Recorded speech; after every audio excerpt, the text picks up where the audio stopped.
to We're Not Wizards. Can I hear it?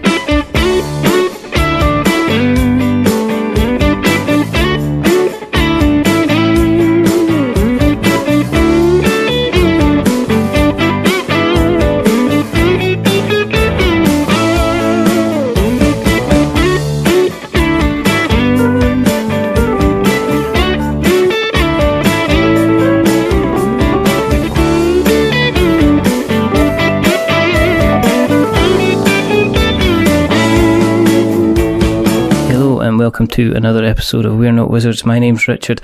I'll be your host for September. Lots of things going on, lots of things happening. You know, there's a lot of people like them going about and debating. There's a lot of mass debating going on at the moment over in the House of Commons. Some people are saying they love it. Some people are saying to hell with Brexit. But that's, you know, just one of these things that's happening at the moment. And it's a question is, do you want to be a Meeple like them?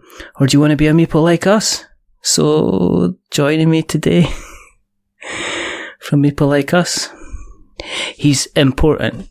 He's studied. He's a doctor.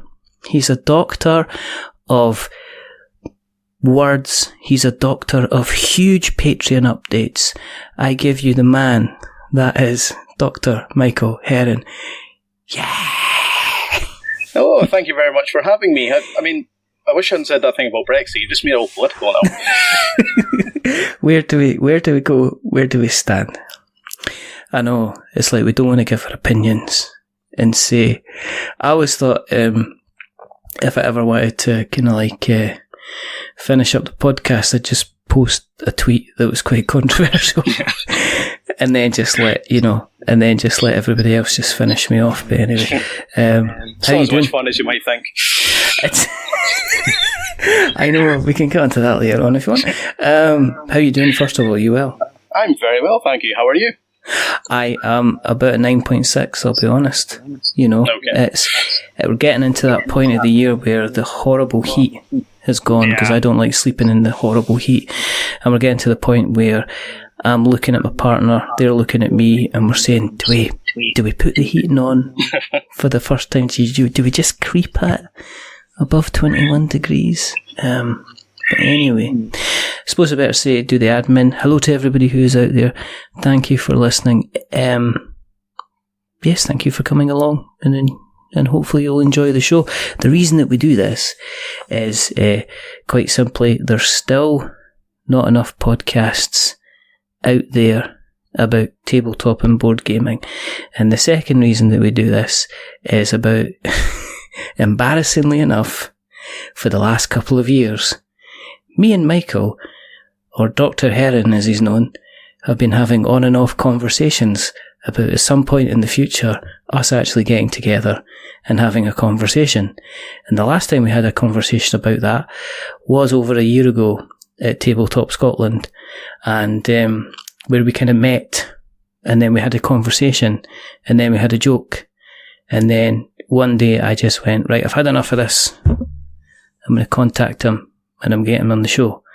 And you said yes, which I was quite surprised, because I thought you were thinking I'd kind of blackballed you or something like that. I'd quite like to sort of a running joke in that you've had people from all over the world there, and there's me just down the road, never made it on, and I really like that as a running joke. Well, we can see how we go, because if this episode's terrible, then we don't put it out and we just let the running joke kind of continue. What we do is we like to find out a little bit about the history of people, sometimes in relation to the hobby, sometimes not, because sometimes not having anything to do with board games can sometimes be a bit more interesting that way. But in terms of yourself, I mean, do you want to tell us a little bit about your background to kind of begin with? I'm not 100% sure anybody's going to want to hear that. I've often said that it's a good job that I'll never be famous, because my biography would be some tedious reading. There's absolutely nothing interesting ever happens to me. That's good. Next question. Honestly, I'm doing you a favour by not going through my life history. It's just a series of... I lived here and I stared at a computer for 90% of the time. Then I lived here and stared at a slightly different computer for 90% of the time. Were you a bit of a computer nerd when you grew up then? Oh yeah. I mean, I didn't even realise that Scotland had an outside until I was like 14 years old. What did you start off with? Were you a console person? Were you a Spectrum person? Commodore person? Spectrum, then Commodore, and then Amiga. Really? Yeah. 48K Still think Spectrum. Amiga's the best computer that ever existed. Really? If I thought you could just use one every day nowadays, that's what I do. Just love the Amiga. Have you still got an Amiga? No, I don't, unfortunately. I have lots of books about it, but I don't actually have room for it anymore. Have you thought about getting one when you up sticks? Are you not allowed to get one? Pretty much constantly. Oh, well, I mean, just for anybody who isn't aware already, so Mrs. Meeple and I are moving to Sweden quite soon. Yes. And we have absolutely no idea what the accommodation is going to be like. We might very well be like in a hut out in the wilderness. They might keep us up in Lapland or something. I have no idea what the actual arrangements are. So we're being very, very conservative about what we're bringing with us because we've just no idea if any of it's going to fit. So whether an Amiga is on the cars depends on just how much room we actually get, because the housing market in Gothenburg is just unbelievably difficult to crack into. Why is that? Is there a lot of rental properties out there, or is it just difficult to kind of like buy something? I'm not 100% sure what's behind it. Because of Sweden, there's a lot of things that are sort of run by the state, and I think that the rental situation is not run by the state, but it's heavily influenced by the state. Yeah. And you've got things like waiting lists, and you've got to be on a waiting list for a certain amount of time before you develop enough points to get like a particular kind of property. Mm-hmm. And luckily, because it's a university where I'm moving to, they'll arrange all the difficult stuff. But I have no idea how somebody just moving to Gothenburg is supposed to find anywhere to live. It seems impossible. Why don't you just get a really big van or a really big car? Do they not have Volvos in Sweden? They do. They're famous for their Volvos. Just get a really big Volvo. Yeah. Get a really, really big one of those big 4x4 Volvos, which looks like the top of a Volvo has been stuck on the top of a monster truck. And you just stay there, and if anybody messes with you, you just drive over their car with your monster truck, because Volvos are fairly kind of bulletproof, aren't they? I mean, when it kind of comes down to it. Amiga game wise, I mean, what kind of games do you remember? I mean, one of the games I remember, there's a couple of games I remember for the Amiga. One of them was Lemmings. Yes. Which I think kind of took the world by storm. And I think the other one was Gods. I remember Gods. Anything by the Bitmap Brothers. Yes. Speedball 2. Anything along those lines. And a lot of them. Too. Yes. With its fantastic soundtrack. Oh, it was just amazing.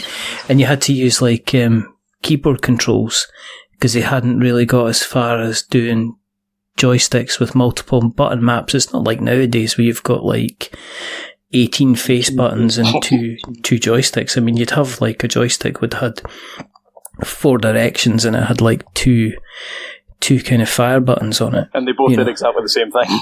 Just which one's more comfortable? They did, and sometimes you had to press down and fire or left and fire to get them to do so. Game. Exactly. What drove you into academia? Oh, a lack of other options, if I'm honest. I mean, basically, when I left the university, I was talking, basically as a way of staving off real life, I was talking about maybe doing like a PhD or such.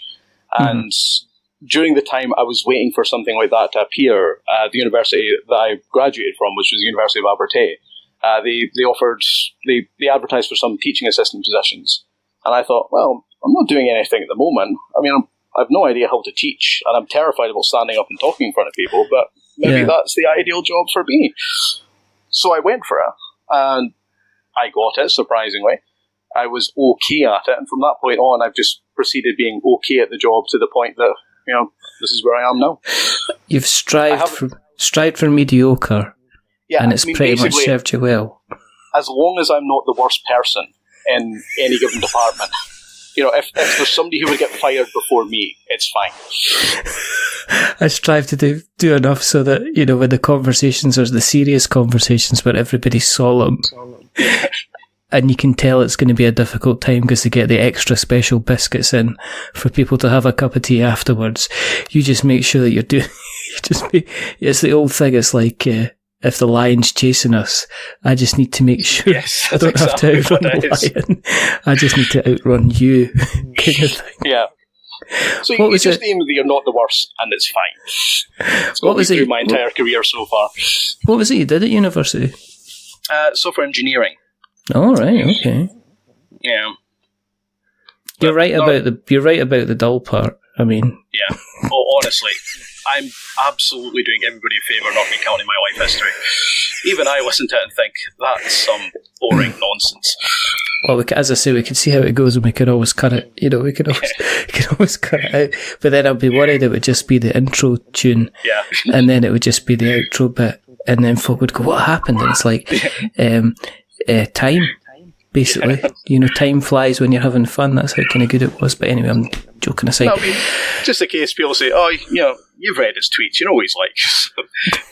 all we could really sample was the intro and the outro. So, just the ultra edited version, and then we could have the director's cut version, and then we'll have the ultra extreme. It'll be like Hostel Part 2. The ultra extreme kind of visceral cut. Well, I guess it depends on what the conversation is. I suppose. How did you? I mean, was it at university that you first kind of started experimenting with cardboard, or did that come kind of later? Well, I mean, I played like board games when I was younger, like Hero Quest and Space Crusade and those kind of things. Yeah, and then I basically fell out of playing anything that was physical because it was a case of, right, okay, I mean, I've played board games, I've done that now, so I don't need to worry about it anymore. There's nothing new happening there. And it was only really maybe 5 or so years ago that I thought, I've been watching this tabletop thing a bit, and it seems like the games are quite interesting these days, so I'm going to buy one. And I'd been kind of feeling bored with video games because, Call of Duty 50, Grand Theft Auto 96, it's just, it's the same game again and again and again. And they're increasingly professional and well done, but they're not very innovative or interesting anymore. And I'd been thinking, is this the end of video games as a creative medium? Have we got to the point where we're just seeing the same stuff again and again and again because it's successful? Where's all the innovation in gaming? And it turned out, well, it's all in board games. That's where a lot of the innovation has been going. And I was just absolutely blown away with the first few games I bought and played, thinking, I had no idea that board games were like this anymore. Because if you remember Hero Quest, it was still roll and move. You roll a dice, you move around. That's still what I thought board games were. There's actually a considerable difference between, say, Hero Quest and Space Crusade. Having played both of them kind of recently, I say kind of like last year, I've actually still got, I think I've still actually got Advanced Hero Quest and Advanced Space Crusade, which was kind of like taking the training wheels off, and it was kind of being eased very gently into Games Workshop,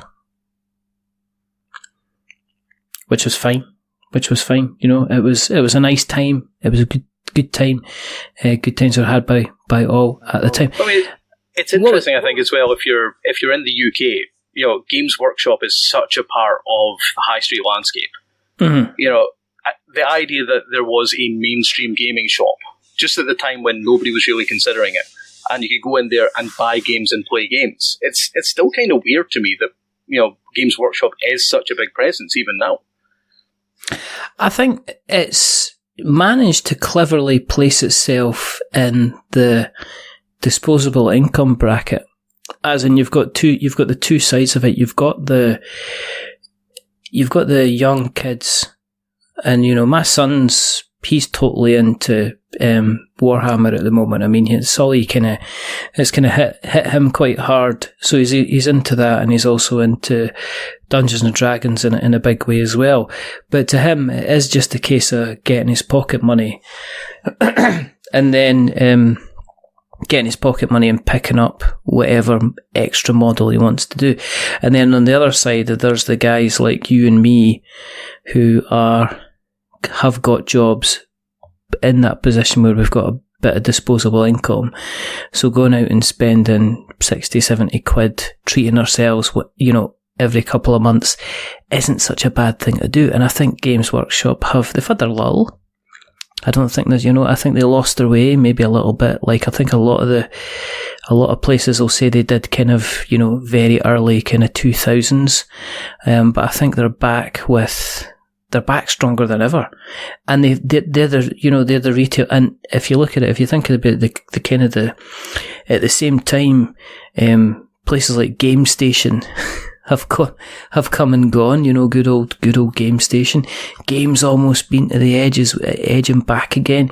Even places like HMV. So the fact that Games Workshop just continues to be the gift that keeps giving, even though it hasn't seemed to have expanded into other tabletop, is pretty phenomenal. I mean, it's also interesting as well that even the dark days where you and I probably remember that if you wanted to go buy like a Dungeons and Dragons manual, it was roughly the same thing as going to try and buy a bag of heroin. You had to go down a dark alleyway into a shop and talk to a guy in a shadowy room, and he'd sort of show you the stuff in the back, and you'd come away with like an advanced Dungeons and Dragons module. We remember what those things were like, and yet Games Workshop were always, they were very visible. They were very, they weren't hidden away in little dark alleyways. They were always prominent in a way that I don't think is true in a lot of other places. I think they've always managed to have staff in there who are genuinely interested in the product. If you're everybody's probably been in that situation if you've visited a Games Workshop where you're having a conversation with one of the assistants and you're both nerding out over the same thing at the same time. And it's not the person that's speaking to you, they're getting excited because you're getting excited because they know how good the product is. This isn't somebody that's had 3 weeks of training on a sales pitch and how to close people. This is some guy who, when the shop closes for the day, they'll be picking up their own copy of the game, getting their 10% discount or whatever, and kind of disappearing and playing it themselves, which I think it's one of these things that has kind of did it well. So, in terms of board games, what was the first ones that you owned? Do you still remember? Oh, that's a very good question. I mean, I think they were just, to begin with, it was sort of the standard fare, like Ticket to Ride, Pandemic. I think maybe the most complicated one that we had was, I don't even know. I'm looking at my board game shelves and thinking, I can't even remember what order these came. I don't even remember buying half of them. It's just, you buy these things that are funk, you wake up one day just covered in cardboard and just go, oh, what happened? Oh yeah, night on the town sort of thing. I think probably the most complicated one I got to begin with was Galaxy Trucker, which was, real-time building a spaceship kind of thing. Yeah. And, I mean, it's not particularly complicated now that I've got a bit more experience, but at the time it was just so different to what most board games were. Build a spaceship and hope it survives a bit longer than everybody else's. That's an odd premise for one of your first board games, but yeah, it was great. Especially if the rulebook wasn't like, the back of the box or the inside of the inlay cover or two sides of kind of like A4. You're looking at something that kind of like had about 15 different pages. Were you and your partner, did the kind of the bug grow between you then? In terms of, how much you were playing together and stuff? I mean, definitely we played pretty much everything together, and we still do pretty much play everything together, but the bug, I think, easily hit me harder. Yeah. Because I just have one of those kind of personalities that you get into something and you think, well, now I need everything. I've enjoyed these one or two things, therefore I have to have everything that's part of this. And a lot of the Meeple Like Us stuff basically came about because I looked at these shelves and thought, I need to do something to make me feel like this is an adult thing I'm doing, that, I'm not just regressing into a childhood here. It has to feel as if there's something worthwhile happening. And that's not something I think everybody has to do, but certainly for me, it was just a case of, I'm not doing anything useful with this stuff, but I could be, because I don't see anybody doing anything accessibility related, and maybe that's something worth investigating just for a few weeks. That was the plan. It was a few weeks. Was that off the back of your job? I mean, did the accessibility idea, did you continue just doing the lecturing, and were you doing the lecturing kind of like in your field, or were you getting involved in the accessibility side from a job point of view as well? The job I had at the time was mostly in Aberdeen. It was mostly Robert Gordon University, and I'm a lecturer in digital media there. Mm-hmm. And my PhD before that was on accessible computing, but primarily accessible computing for older adults in an aging workplace. So it wasn't games related at all. But when I was doing the digital media stuff, and I took over like the games, mostly a chunk of the games team at Robert Gordon University, and it was a case of, can I bring these things together? Can I arrange my professional life so that the stuff I'm interested in personally is in some way useful for the work I do? Yeah. And that's where the accessibility and board game stuff came about, because it seemed, well, there's an opportunity. I mean, I'm interested in accessibility in games. That's something I publish on every so often. And as I say, nobody seems to be looking all that much at board games. So there's a little project. I'll do it for a few weeks. I'll write a paper on it, and then I'll never think about it again. Nobody will bother reading anything I do, and that'll just be academia, business as usual. But it didn't turn out that way. Well, how many different games, when you were going through the selection process to decide on your first piece, did you go through a big selection process? Did you pick 10 and then say, right, I'm going to whittle this down to 5, and then we'll have competitions, and, we'll see which one I'm going to decide? Or did you have a very kind of set parameter to say, okay, well, let's start with something crystal clear that everybody's going to understand, and then just write about it and see how it turns out? Well, occasionally I'm asked, what is the method behind the coverage of games on Meeple Like Us? And the honest answer is there isn't one. It's just, what have I played recently? And I'll talk about that. And it was exactly the same when I started the site, because I honestly didn't believe anybody was going to read anything that I wrote. It was just a way of putting down some notes ahead of them being worked into an academic paper. And so the very first game I did was Suburbia, because Suburbia was the first game I played where I thought, I really want to write something about this. This is a game that's interesting enough that I want to write something about. And it was also really interesting from an accessibility perspective, because it had all these different little effects that worked across the game and across different player boards, and it was just a nice starting place for it. But there was absolutely nothing systemic about it. It was just, there's a game I played, I need to start writing somewhere, so that's the one I'm going to talk about. And that's essentially the Meeple Like Us coverage philosophy. What is there I can talk about? That's the one I'm going to talk about. But what made you decide and define the various factors you were going to cover? Well, that was basically through an evolution of some... it started off with a slightly different format. So visual accessibility was all one thing. Color blindness wasn't considered independently. Cognitive accessibility was considered just one big chunk of things. I don't think we talked about the socioeconomic aspects at all, and probably didn't talk about the emotional aspects. And it was just a case of starting off writing this and then realizing, oh, hang on, there's something interesting I can talk about here. A lot of it just derives from familiarity with the accessibility literature, because one of the things about a PhD is you have to read a lot of academic papers. And academic papers are unbelievably boring at the best of times. But you have to read an awful lot of them. So I had built up a pretty good understanding of all the different accessibility issues. And because my work was mostly with older adults, what you tend to find is that older adults have accessibility issues across every different category. So, you don't get an older adult who has just vision impairment. You get older adults who have sort of visual impairment with a little bit of memory problems and such. So it tends to be quite wide-ranging, the accessibility issues. So a lot of the stuff that I'd researched and addressed in my PhD turned out to be relevant for the stuff I was doing for Meeple Like Us. And it just gradually got workshopped into the form it is now, which still isn't perfect, but better than it was to begin with. Are you surprised it's not covered as an issue? Because I know that in the video game industry, accessibility is still... There's certain areas that are covered. I mean, I know that colour blindness, when people talk about accessibility, kind of colour blindness kind of comes up.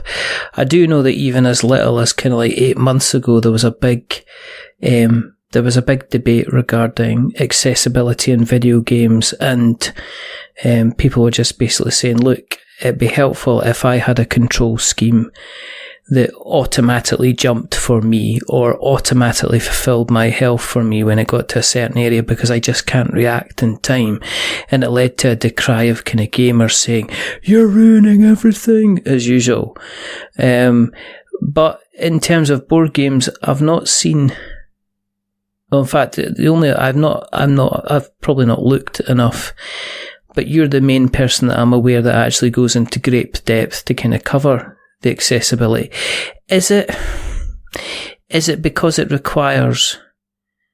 There's a lot of reading in your articles, and is it because generally a lot of board game reviews are fast, quirky, funny, and it's very rarely that they get into kind of like a serious kind of tone, or maybe even an intellectual kind of sphere, I guess?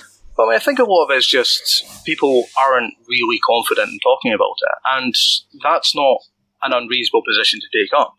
I mean, I'm constantly aware of the fact that I am a relatively abled person talking about accessibility in games. And I don't have, for most of these issues, any kind of embodied experience about what it is to have a particular disability. So the focus I take with this is, it's not saying this game is suitable for people with this disability or this game is suitable for people with that disability. It's a case of saying, this is what the game asks you to do. So it asks you to do this kind of math. It asks you to do this kind of visual processing. It requires you to deal with these kind of gameplay events. So people can make their own decisions as to whether or not it's appropriate for them. But that's an approach that I've built over the past few years, just because, again, a sort of sensitivity that comes from awareness of the various kind of accessibility issues. There are plenty of people out there who would say that abled people should not be talking about accessibility. And I do sympathise with that, but I think the approach that we take is something that addresses that particular issue, while also still being, hopefully, useful to people as a guide. But certainly as far as other places and sites and things talking about it, there are a few. There's a blog and a podcast called Sightless Fun, which is a guy, Erti in Greece, who does a number of analyses, visual accessibility analysis of games, and he is actually blind. And there's like the Playability podcast, which is discussions with game designers about how they approach accessibility, and there's various other blogs and things that do talk about it incidentally, but not an awful lot of people are talking about it. And I think a lot of it is just, if you're uncomfortable about how you talk about this, it's easier just not to talk about it. Yeah, I think the way I read your articles, they're very they're very matter of fact, and it is like, it's the way I look at it is the difference between you rolling into a garage and telling the mechanic what you think is wrong with the car, and then they giving them a kind of an offhand kind of diagnosis of what they think it could be, as opposed to you rolling up and saying, right, I need my MOT done, and then them coming back and saying, right, well, okay, on this point, you were fine, you've got a caution on this, you've got a warning on this, and that's very, very much how the articles come across. And what's interesting is that you're not afraid of taking kind of industry darlings And you know where I'm going with this. And you're not afraid of taking industry darlings, and it's not a case of ripping them, but just basically saying, yeah, this is fine for what it is, but from an accessibility point of view, it really could be doing things an awful lot kind of differently, an awful lot better. Obviously, one of the most recent ones was Mech vs. Minions, which I read through it. I read through it again, and there's nothing that comes up and says you don't like the game, which is interesting. It's kind of like, it's very factual, and you're saying, well, apart from the fact where you say, well, here's a review, and we just kind of think it kind of misses out, but you're kind of very, very factual in the analysis, which I think is kind of useful.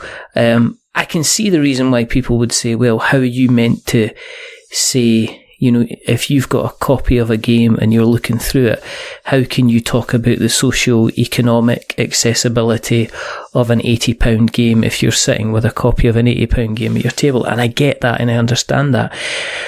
But also at the same time, I think the work that you're doing is quite important from a point of view that a lot of designers are looking at taking these things on board, and especially if they want to make games as accessible as possible, some of the points that you constantly bring up are, it's very, very important.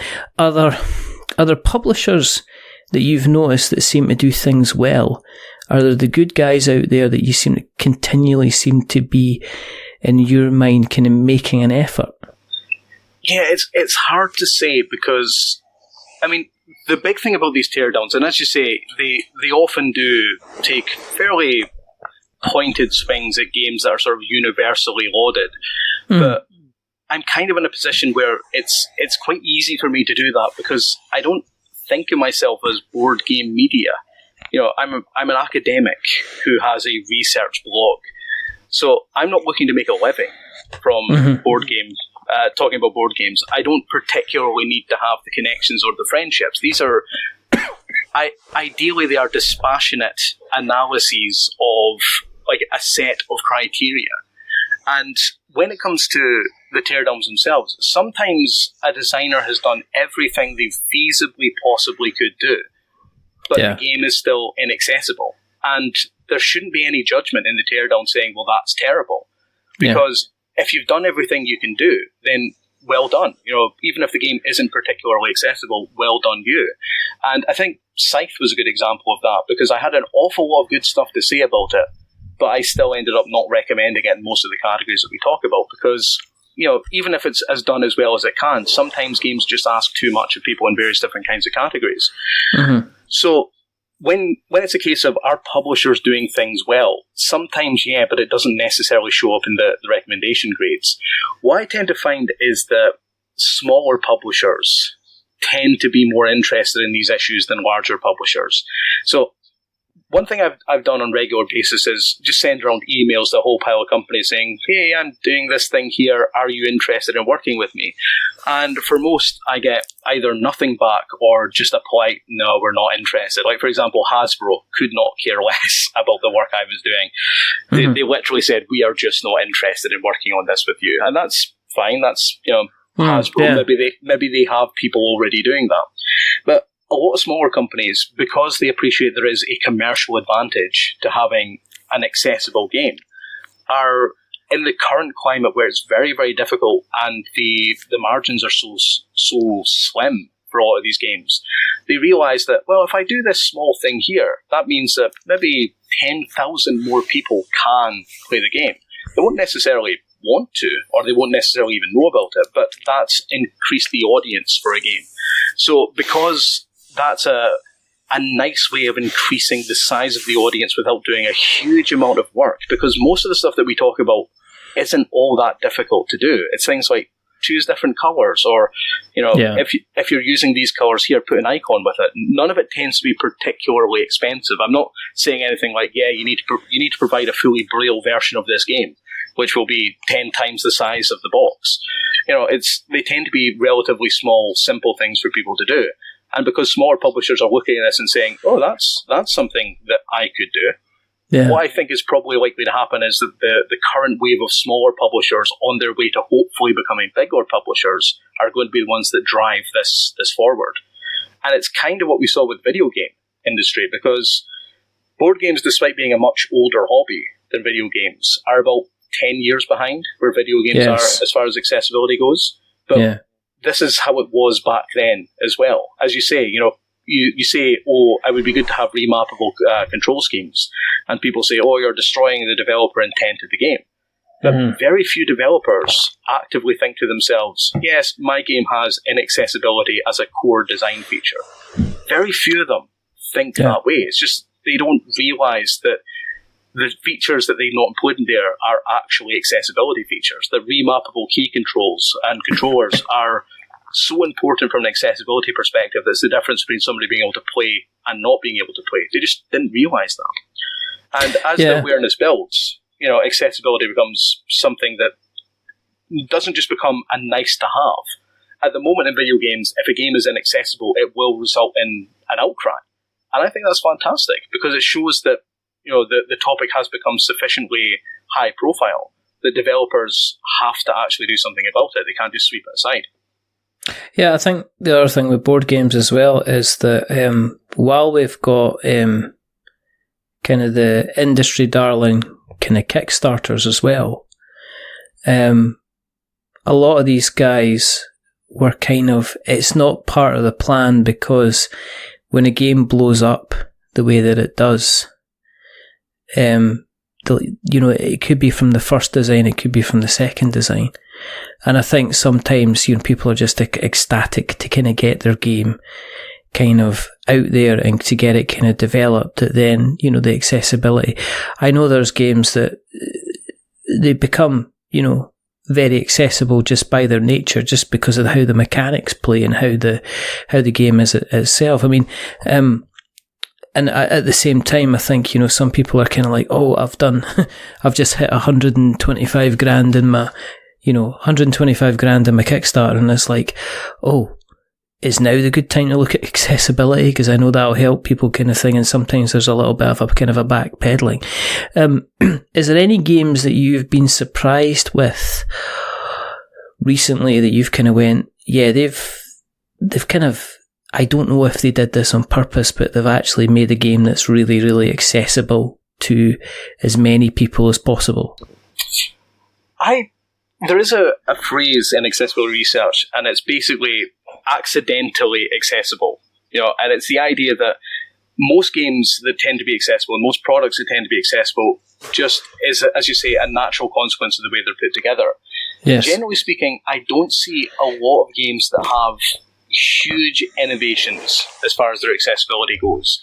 And there are companies who explicitly trying to put some accessibility features in them. One of my favourite companies for this is Hub Games, who have made so many efforts in their games to have accessibility built in as a core deliverable.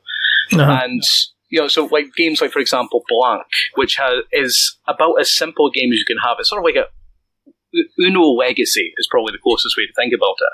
But when the cards, and you draw them out, and you once you win a game, you get to write a little effect on a card. But because you get to write the effects, you get to choose how accessible that game actually is. And that's not something that's going to scale to every game, but it is something that, is obvious that they've taken into account when they built their accessible product.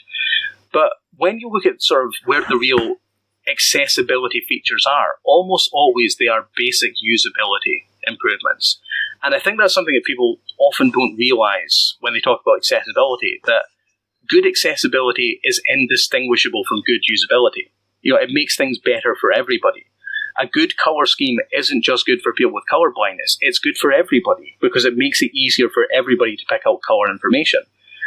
Well contrasted cards are not just for people with visual impairments. We all benefit from that. If you're in a room that has poor lighting, for example, the color scheme is going to be massively important in the same way it is for somebody with color blindness. So most of the features tend to be just people have thought, well, that would be good for everybody, rather than specifically a case of this would be good for people with accessibility needs.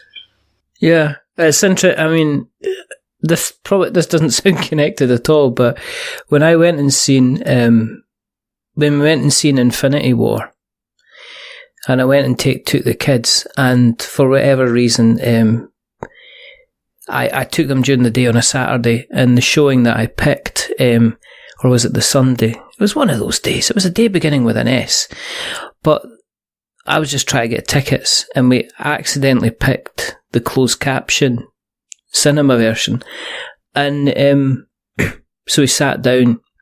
Cinema was empty apart from maybe about 10 or 15 people, and this was only like the third or fourth day after the thing had been released. And then the film starts up and the subtitles and everything kind of appear, and first of all I'm like, oh, this is so embarrassing, I've taken my kids along to the wrong film. But then what I found when I was watching it, the added benefit was I never missed any single joke during that entire film, any kind of line, any kind of clever quip, because I'll admit my hearing isn't always the best as it could be, but the outcome of being able to watch a subtitled film was the fact that I was able to catch on the fact that Thor was calling Rocket Rabbit all the way through the first time. You know, I caught on that rather than kind of catching it at the end kind of thing, and that to me kind of went, well, accessibility to me just, you know, it just makes it kind of, I mean, it's not a comparison, but at the same time, it's where something that has been made accessible has benefited kind of somebody that wasn't expecting it to be kind of... So every single game I play with subtitles on, with the closed captioning on, because I'm often, for example, watching a movie or watching something on YouTube, because I don't really care all that much about the audio in the game. And if a game doesn't have good closed captioning, that is a game that is inaccessible for me because of the way I choose to play the games. My favourite example of this is, I think it was Far Cry 3. And I was playing through it, having a fantastic time because, you know, it's a great game of killing tigers and skinning them for their, you know, so you can make a new pair of boots or whatever. Can't say that, Michael. Michael, you can't say that. You're liberating a land. It's not about going around killing very rare but delicious animals. In every single case. And one of the things that happened was I was sort of wandering around quite happily, and then it comes up the closed caption, lion roars. And that's all it tells you. Think, great, so what am I supposed to do with this info? Just run straight ahead. That's clearly all I can do. Whereas if it just said, lion roars nearby behind you, that's all it would have took for me to go, right, now I know what I'm supposed to do. So when these things are inaccessible, it does impact on me as well. And it impacts on a lot of people who do that, because more people use these kind of features than people tend to think. And for a lot of cases, when we're talking about accessibility features that make things better for everybody, we usually just forget that they're accessibility features. Like, for example, audiobooks were once called books on tape for the blind. Yes, they were. That's what they were for. You know, they were for people who weren't able to read the books themselves. And we all use audiobooks nowadays because audiobooks are fantastic. The predictive text on your phone was once there to deal with people with physical impairments who couldn't type out full words. But now we all use predictive text. So, you know, all these kind of things, once upon a time, were accessibility aids, but they were so useful to everybody that they just became good design. And we're at the stage with board games that we haven't quite realised what good design actually is as far as that particular topic goes. But, you know, my hope is that eventually we'll get there. Was it, you launched the Patreon, and, I mean, you get a steady, kind of decent kind of amount of people that are supporting you like that. Was that kind of surprising when that happened, when you launched it? Were you surprised about the number of people who decided to go ahead and you kind of back you and support your work? Was that kind of a bit kind of life affirming to say, well, actually, I'm doing the right thing here? I have a complicated relationship with Patreon. I mean, it is you're absolutely right that there are objectively a huge number of people supporting some work that they don't have to support purely because they see it as being something useful for the community, and that's incredibly heartening. But on the other hand, Patreon has created this really, I think, perverse incentive in the work that I do, and that sometimes I think to myself, I kind of wish I hadn't done that, because it suddenly quantified the work in a way that previously wasn't the case. And I've said a number of times that, I see the Patreon not necessarily as an income source, because it's not. I mean, it basically pays the site's expenses, and it buys games so that I don't have to ask for review copies, and I don't feel awkward about tearing into a game, which is often the case for the teardowns. So it doesn't actually make any money, but it's also kind of a propaganda tool that I can point to publishers and say, look, people take this site seriously, and they take the site seriously to the point that they will pay actual money to keep it running. But the point at which it actually accomplishes that goal, I don't know what that is. And Patreon income goes up and it goes down on like a regular basis. And objectively, it's not something that, like, intellectually it doesn't bother me, but on an emotional level, it's still a case of going, oh, it's going down. Does that have I peaked? Is that the end? Is that the site on a downward slide from this point onwards? And it's a really weird kind of thing in that it's fantastic that people do support it, but it's also something it adds. And I've written quite freely about this a number of times. It adds a lot of emotional weight to something that shouldn't actually have any emotional weight. It's just hard to break that away from the success of the site. And you look at things like, there's some random Kickstarter and it's funded to 4 million in 15 seconds, and you think, okay, so it's not that there isn't any money in this hobby. It's just that it doesn't go towards people creating this kind of stuff, because Patreon across the board for board game media is not well supported in comparison to other kinds of crowdsourcing. I always joke that basically that if one person decided to quit Patreon within board game media, it would cause everybody to crash down because everybody else is supporting everybody else. At a certain level, I mean, it's kind of like marketing yourself on Twitter. You're only marketing yourself to other board game media people. It's exactly. You never get a new audience on Twitter. It's the same audience every single time. I'd like to think that actually I'm quite good at the marketing on Twitter. If you didn't mind, Dr. Heron. You've had an incredibly successful viral tweet that I keep seeing coming my way again and again and again. I what I like is I enjoy people that kind of take it and claim it as themselves, and are still posting it out there, and people are still pointing out and going, that person stole it, and it's like, yeah, I know. It's like there's no point. I can't help them if they can't create their own content, kind of thing. But I get the Patreon thing. I do have, again, I've kind of got not the love-hate Patreon kind of thing going on, but there'll be a point in the month where I'll panic and I'll be like, I've not sent bloody anything to these people this month, and I better say something. Thank you again, for giving me money. And then what happens is that ultimately you send an email to somebody and they say, oh, that reminds me, I better cancel. Just wondering where that $2 was going. It was going to that flipping wizard boy over there. I better sort that out. Click, click, click. Wizard boy, is that a confession? No, okay. It's not. It was just a glitch down the Skype dump. The other thing that you're keen on in the hobby is kind of growing I guess kind of writing kind of guidelines and stuff like that on where the hobby is going. I have opinions on this. I've voiced these opinions, kind of like Bez. She forced me into a corner and in one episode forced me to voice the opinions. But in terms of the state of the union, do you think that well, you obviously do because you wrote stuff on it. Do you think we're all too close? Do you think we're in danger of trying to emulate the video game industry kind of too much and too closely, that we're maybe already too far too close together for there to be a separation of media and creators kind of thing? Yeah, I mean, it's awkward because what we do have is an almost completely hobbyist media space. And yes, the incentives and the rewards there are not aligned with what board game journalism / criticism needs, because you get a lot of the rewards from affirmation.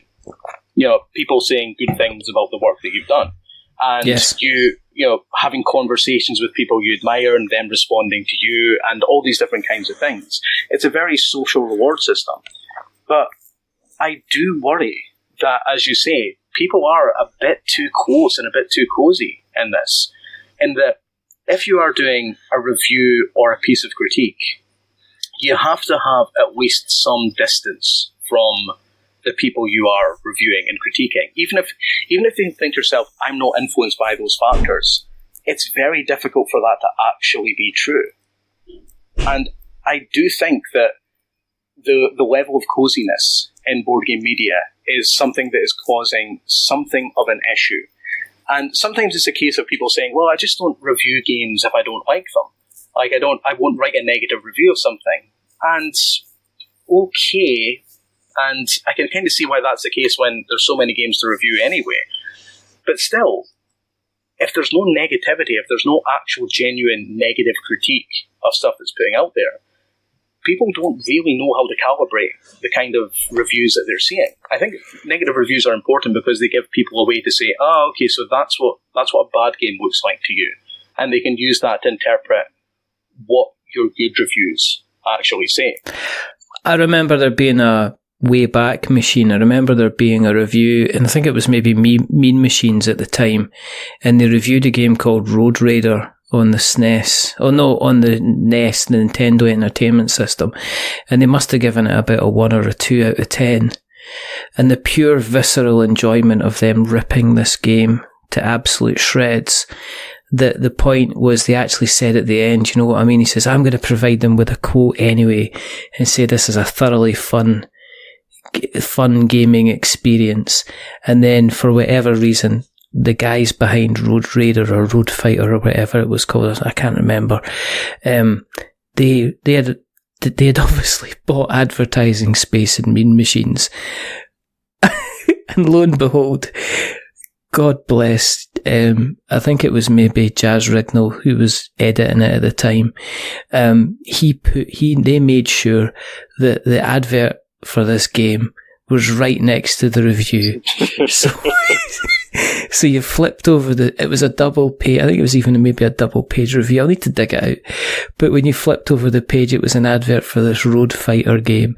And they're in kind of like their put on the advert was this quote from this game saying, what is a turnabout of, a highway to hell of fun kind of thing or whatever. It was absolutely kind of fantastic. I kind of agree, I must admit, I kind of agree with you in certain aspects to the point that, I generally don't try to write up previews now for people that I know or people that we've had on the podcast. And that's why I kind of brought Steve in as a writer on the show, because if you've got a game going and we have a really, really good chat and a good conversation, there's a chance that then there'll be off mic conversations for the next couple of weeks kind of after that. And then if you then turn around and say, oh, will you preview the game?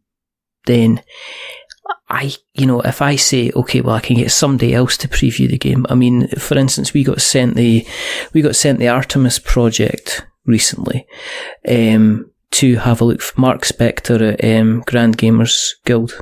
And that's with Steve. Because Mark Spector's been on the show, he's been on the show before. He's actually, I think he's actually pointed me in the direction of somebody else who's guested on the show. He's thinking of coming back on the show again. So for me to write a critical piece about a game, there's that kind of potential relationship conflict there. However, I can hand it to Steve, and if Steve then goes ahead and says, oh, look, I didn't like that, I've got kind of plausible deniability kind of thing. The issue there, you've picked up on what I think is probably the most nuanced and subtle part of this issue, and people miss out on it. They think, oh, I would write a negative review of that game if I thought it was worth a negative review. Okay, fair enough. If people believe that, they know their own mind better than I know their mind. But at the back of your mind in these kind of circumstances is a case of, what does this mean for my long-term relationship with this person? So I didn't like this game. Are they going to send me the next game? And if they're not going to send me the next game because of this, well, maybe it's not that I'm going to fabricate my views, but in this part here where I could go one way or the other, maybe I'm going to go positive rather than negative. This part here where I have, I would probably let that slide if it was something else, but I'm going to modify that criticism just a little bit. None of it is dishonest, but it's a case of, even subconsciously, massaging the overall message, because at the back of your mind, it's not a case of, I'm worried about not getting this review copy. It's a case of, well, what happens to this relationship as time goes by? And one of the things I've often said with the previewing in particular is, okay, so let's say you did a negative preview of something, and let's say these are paid previews, which are becoming incredibly common across the entirety of this hobby. Okay, what is the likelihood that you're going to write a negative review of something that is actually contributing genuinely to your salary in this hobby? If you write a negative preview of something, or you film a negative preview, what's that say to the next person who comes and tries to get a preview of you? They're going to say, actually, I'm going to go somewhere where I don't have to worry about this actually being authentic. And even when people say, well, I'm not going to cover products I don't like, you're still guaranteeing a certain amount of approval in the previews that you're actually doing, because otherwise you can't get the future business. And that's what I worry about more than just people, when people say, the idea that a review copy can sway coverage is nonsense. It's not the review copy, it's the relationship implied by that review copy. And I think people have to be very, very careful with these kind of things. I mean, you mentioned was it Mega Machines? Madness Machines? Meme Machines, yeah. I mean, if you're a site like Rock, Paper, Shotgun or Eurogamer nowadays, you have an advertising department that is completely isolated from the review department. Yes. They book the reviews. They have no idea what games they're going to go on, and the review team don't have any idea who's actually paying for advertising. So you've got this firewall between it where you don't need to actually worry, and even if you were worried about it, there's nothing you can do about it. But very, very few board game sites are in that kind of position. I mean, you've set up a firewall that sounds fantastic as a way of dealing with that. But, it's just me and occasionally Pauline who is available to do coverage for the site. And we tend to play these games together. So... Yeah, I mean, if somebody approached us and said, if somebody approached us and said, could you do a Kickstarter preview? And if they said, oh, look, we'll pay you $100 if you make a video just kind of doing a run through, and you may be underpricing yourself there. I know, I'm cheap and dirty, and I'm yours for $100. It turns out, well, but no, get my wallet. and also not yours because you're walking away. Okay. You're leaving us to go somewhere else. But no, in all seriousness, no, I pressure that person to say it's an advert. Yeah. Oh yeah. I mean, I've said this before, and I've said it a couple of times, and it seems to be... You and I have both said this again and again and again, and it's one of these things that... Right, so here's where it's maybe starting to get a little bit spicy for the podcast. There are a group of people who have such a vested interest in this particular topic that they are trying to make it about something it isn't actually about. Like, for example, compensation for work done. That's not a problem. Nobody has a problem with that, as long as you mark that work as being promotional or advertising. That's all people are asking. Whether people actually are happy with actually consuming those kind of things, that's different. But all we're really looking for, and most people who I've spoken to about this, all we're looking for is a bit of honesty that you took money for this, therefore it's not actually critique, it's not review, it's advertising. So just do that. I don't see an issue with that. I have no issue with that. I'd have no issue with somebody that says, look, I've done this, it's like fantastic, you've done a video, kind of thing. And I think it kind of removes a grey area, because then you can have people that say, I'm just doing this preview is based around the components and what you're getting, it depends. It's money, it's declaration, and as I say, I went into length with this with Bez when we had a discussion about it, and I wrote a big, huge thing about it, about funding stuff and things like that as well. And I know some people don't like to talk about it because it can have a detrimental effect on their income, and I know other people don't want to talk about it because it provides ammunition to certain nastier people out there as well. But if we don't start to have the conversation about it now, then when do we have the conversation about it? Do you know what I mean? When do we start talking about it, really? But I mean, those nastier people aren't waiting for evidence. They're not interested in this as a topic of ethics. That's an excuse for them to be the kind of people that they are. And there was recently, as you will remember, a particular scandal relating to plagiarism. And there were a number of people who were saying, we shouldn't be talking about this, we shouldn't be drawing any attention to this because people are just waiting to start, bored Gamergate. But you'll notice that didn't happen. And it didn't happen because that's not actually true. That's not people aren't motivated by the ethical aspects of it. They're just, am I allowed to swear in this podcast? Yes. They're nasty people who are looking for reasons to be nasty. And if they can find those reasons, they'll leverage them into their own agenda. But that's not the reason that they actually do things. So I am very, very critical of the argument that having this discussion enables people to be arseholes, essentially. Because I don't believe that's the case. Arseholes are going to be arseholes regardless. This topic, though, is essentially a case of it's either we clear house, we clean up what we're doing, or there's going to be eventually a group of people who come in and pretend to do it for us.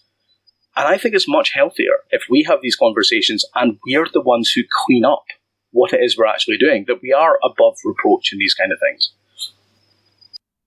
Yeah. And it's not about taking a holier than thou kind of attitude. It's just about folks saying, right, this is a situation, and if we all follow by that, because we're in the unfortunate situation is back in the 90s, you couldn't just start up a magazine and cover console. Well, you could, and there was a lot of fanzines that would have done it, but they would have never really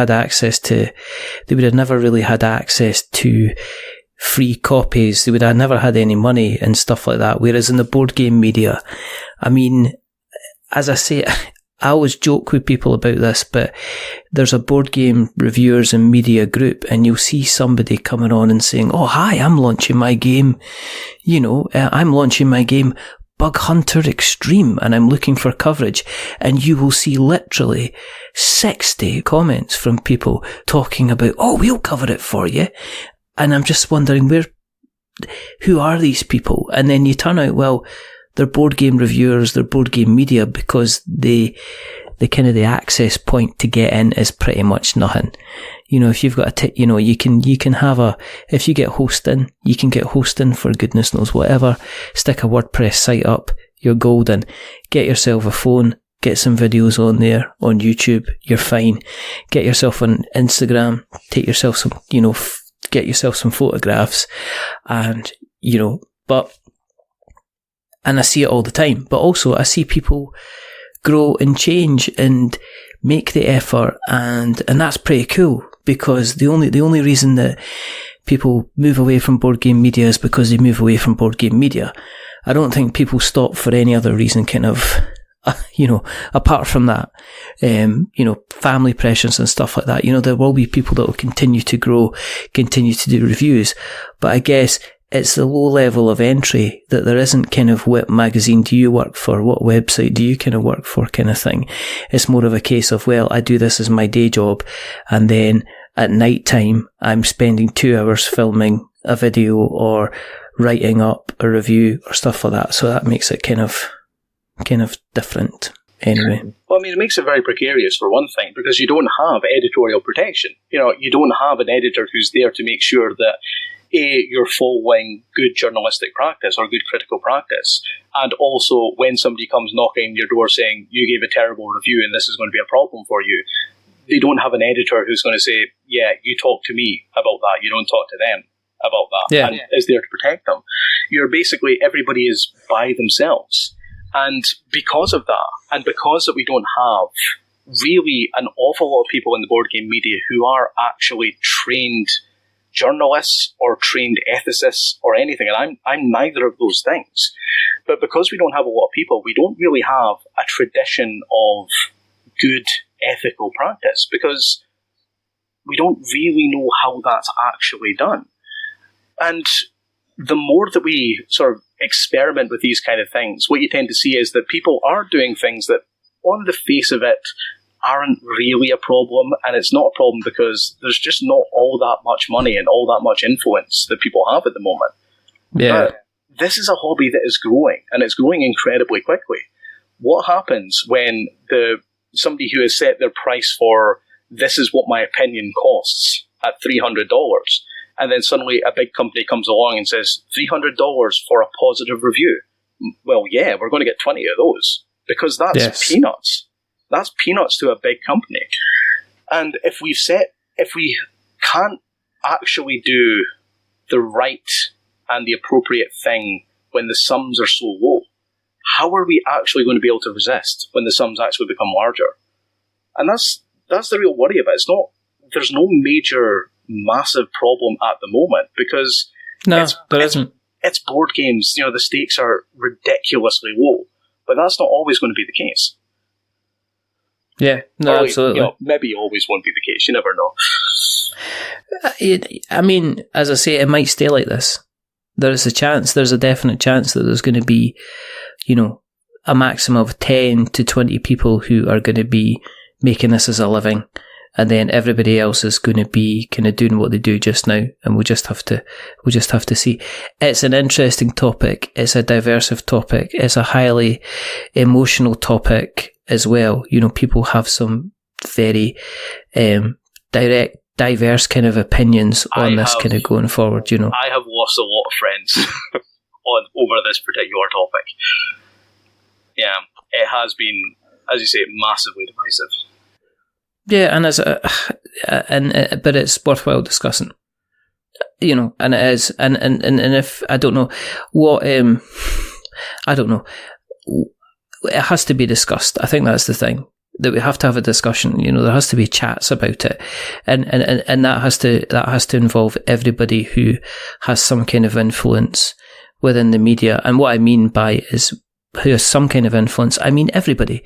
Everybody has a right to pitch in. Everybody has a right to have a discussion. Everybody has a right to kind of state their concerns about having the discussion in the first place. That's perfectly fine. But by sitting there and kind of hoping that we're covering ourselves in blankets and that nobody's going to find us in the middle of the living room when we're playing hide and seek, that's just... I don't get that at the moment. There's a protection, there's a bit of protection. You can have a bit of protection that's going on, but it'll only see you kind of so far. But I mean, we're kind of getting away with some pretty shady stuff at the moment. And I say we because, I've made mistakes as well. I've done things I've looked at and thought, really shouldn't have done that. But we've made these kind of mistakes, but we're getting away with them because nobody's really paying all that much attention at the moment. But that is a very short-term solution, because more and more people are paying attention, and they are being legitimately critical. And the worst thing about if we are going to have at some point in the future, and I don't necessarily think this is actually going to happen because it's again, the stakes are too low for it. But if we do have like a board gamer gay, the absolute worst thing that we can do is give them actual genuine reason that they can point to and say, look, this is the reason why we're doing this. If they want to make up reasons, that's the ideal scenario, because it's easy to debunk them. But you can't have them pointing and saying, oh, look, you're giving positive reviews in exchange for money, and that actually being true. That's the worst possible scenario for if this actually comes about. We shall see. Anyway, you'll be in Sweden, so, you'll be fine. Well, I'll still be, online. I mean, I take it, when you move, you're still going to be about, you're still going to be doing your accessibility and everything like that. I take it that's a given, right? Well, that's fine then. The new position is basically senior lecturer for interaction design for games, and a big part of what I talked about in the interview was the Meeple Like Us stuff. So, it's not part of my job now, but it's close enough that I can probably start bringing some funding streams together and hopefully actually remove the need for crowdfunding or, that kind of thing entirely. That's pretty cool. Hopefully. That's cool. If people are interested in reading what you have to say and kind of delving right in there, like you're a ball pit of accessibility, and they're just diving in and swinging their arms about and everything like that, where do you exist on the internet webs? So I could be found at meeplelikeus.co.uk and also meepleslikeus.co.uk, because nobody seems to know what the name of the site is. So I had to buy 2 domains just to capture all the people directing people to the wrong site. I'm also on Twitter, Meeple Like Us, and Facebook, Meeple Like Us. And I think that's pretty much everywhere. Where'd you get the name from? I keep thinking Spies Like Us. I honestly just wrote like a pile of board game related words into a thing, and then just randomly went over combinations of things. I'm not very good at naming anything. That's a crap story. You need to come up with a better one. I told you my biography would be unbelievably tedious. I have no words. I have no words. However, it came to me in a dream. I'd taken some peyote and went out into the Scottish desert, and spirits chanted the name to me, and I just registered the domain on the spot with 4G. I prefer the writing down words and picking one, to be honest. It sounds better. Thank you very, very much for coming on. Oh, you're very welcome. For everybody who's out there, if you're still listening, you can find us in all different kind of places, worn out faces, all over the internet. Just search for We're Not Wizards and you'll find us on Twitter and Facebook and Instagram, and we've got our website, which is we'renotwizards.com, and we've got our blog, which is we'renotwizards.blogspot.com. It's a very good blog. I've been enjoying it. Thank you very much. And we've also on Instagram as well. And if you want to listen to us, you can catch us across all the different podcast catchers. Some of them use the word pod, some of them use the word cast, some of them use neither. Like Player FM, or Spreaker, or Stitcher, or Spotify. There's a whole list of them. Are you on the MySpace, son? Son, are you on the MySpace? Are you on the MySpace? Aye. Absolutely. On the GarageBand. Did you say, are you on that, son? Why are you trying to do a Scottish accent when you've got a Scottish accent? It's supposed to be an old man Scottish accent. I've got one of those as well, unfortunately. You're a slightly old man anyway. You don't have to do an accent. You just have to be you speaking to say 10,000 bottles of milk on your doorstep tells me you are dead. Anyway, and if you like what you've listened to, tell somebody else. And if you don't like what you've listened to, then go onto Apple Podcasts and tell us all about it by dropping us a rating or a review. If you are going to be dropping us a rating or a review, I'd remind you not to give us 20 billion stars, because Apple's completely changed all the things it does about its podcasts, because it makes us big-headed. But don't give us minus 373 degrees Kelvin, because that'll make us cry. Give us something in the middle, like a 5, because it's average, and we're just a little bit average. But the person who's not been average tonight, who needs to work on his origin story and how he came up with his name, is the rather wonderful, rather fantastic Dr. Michael Heron. Oh, thank you very much for having me. I've thoroughly enjoyed it. I'm glad. You'll see what you think when you hear the edit. And everyone's going to go, what have you edited? What have you edited? Oh, we've edited a ton of this. Oh, some dark stuff in the middle. Really dark stuff in the middle. That went to some really unpleasant places. It did. I'm not sure half of that was legal, by the way. I think possibly we'd end up in jail. Well, you'd end up in jail because of how I edited it. There's only 2 more things to do. The first thing is to remember that we're many things, but we're not wizards. Are we wizards, Michael? No. Yes. Fantastic. No. No. I might be. And the second thing is to say goodbye. So it's a goodbye from Michael. Say goodbye, Michael. Goodbye, Michael. And it's a goodbye from me. Remember, stay safe, roll 6s, make something awful. Until the next time. Goodbye. Bye.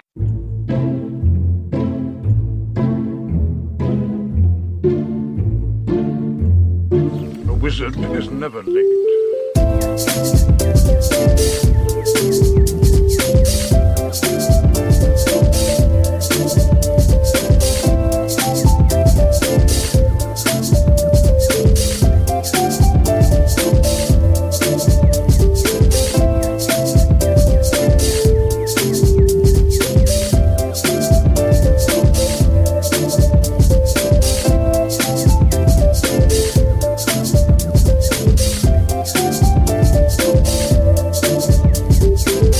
Nor is he early. He arrives precisely when he means to.